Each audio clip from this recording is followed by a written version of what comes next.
Hello everybody, Heather here. In today's video I want to talk a little bit about what is rheumatoid arthritis. What do you tell people so that they can have a better understanding of what rheumatoid arthritis is? And also I want to talk a little bit about the symptoms of rheumatoid arthritis. Okay, rheumatoid arthritis is a disease known as an autoimmune condition.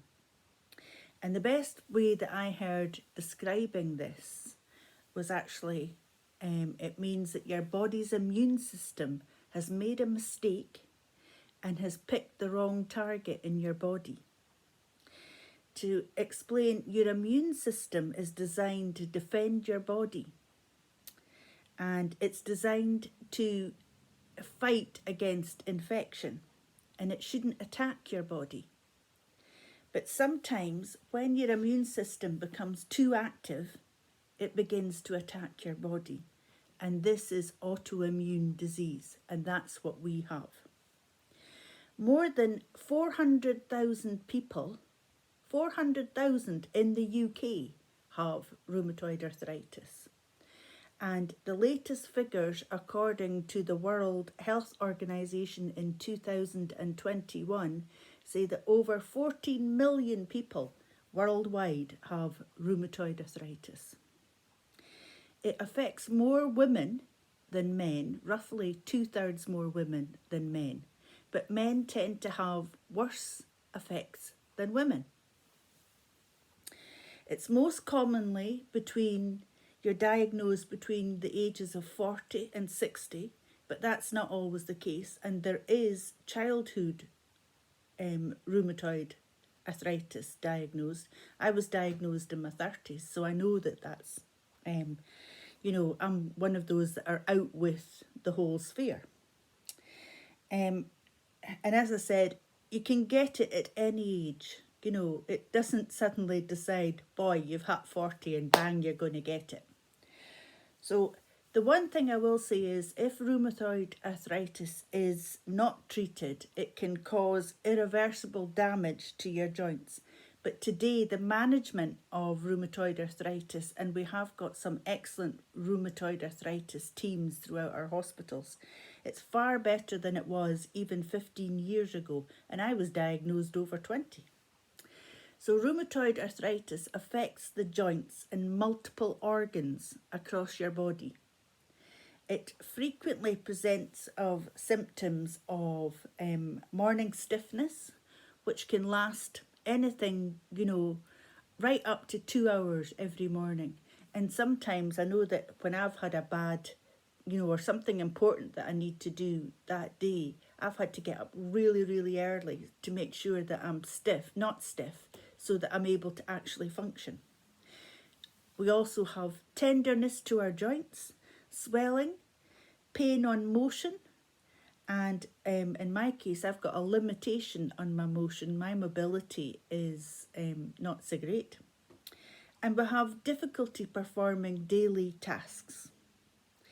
Now, rheumatoid arthritis, they call it the silent disease for a reason, because it also affects other organs in your body. We are more susceptible to cardiac arrest and heart disease. We're also more susceptible to strokes. It affects our nervous system. It affects our skin. And you'll see that, I'm going warts and all. I've got no makeup on, so everybody can see what it does to my skin. It affects our eyes.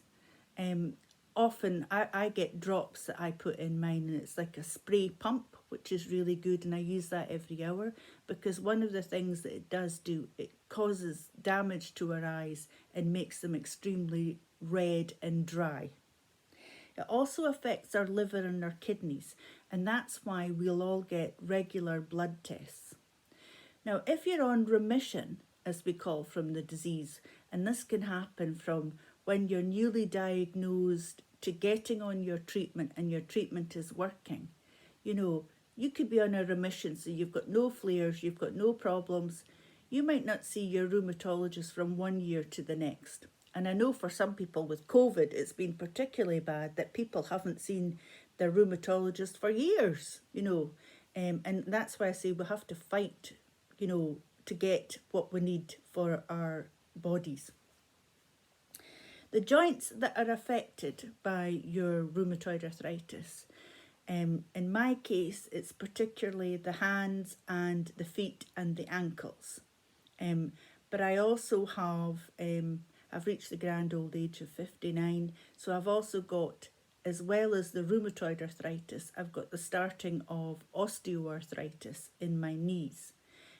But in saying that, rheumatoid also can affect your hips, it can affect your shoulders, it can affect your neck, it can affect your knees, as I said, your knees, your shoulders, your hips.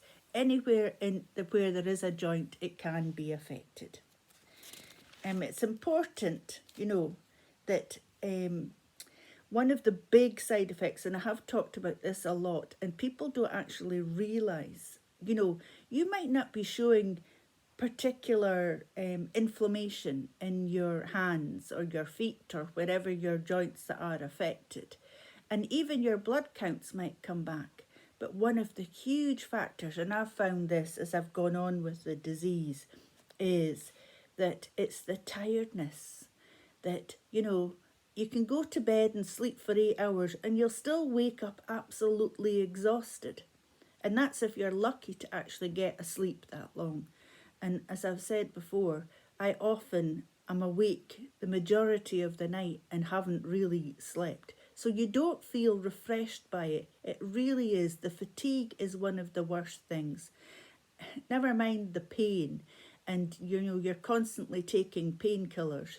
And we'll perhaps talk about some of the painkillers in another video. But I would stress that if you see any symptoms, so if you're feeling, in the morning that your joints are stiff and you're struggling, you're really tired, you feel run down. Some people have like flu-like symptoms, and it's continuous flu-like symptoms. And I think I said in my first video that when I was diagnosed, I was having a lot of foot injuries. And at that time, everybody was into doing, going to the gym, and you would be doing all these exercises. And particularly at that time, it was steps was one of the things that they had us, constantly working on your feet. And I was having lots of problems with my feet. And I was getting physio on my feet, and all sorts of things. Until finally that, I started, and I also started having repetitive strain injuries, sitting at a desk all day and using a computer and using the mouse. That was one of the things that I found really hard. And I was getting really bad wrist injuries and the swelling and everything. So it was at that point that when I said to my GP, please put me forward for a rheumatoid arthritis test. And that's when it came back. So never be afraid to ask to get those tests. I hope you found this video useful. If you did, please like, share, subscribe, and I'll be back soon with another video. Thank you very much for watching. Bye for now. Bye.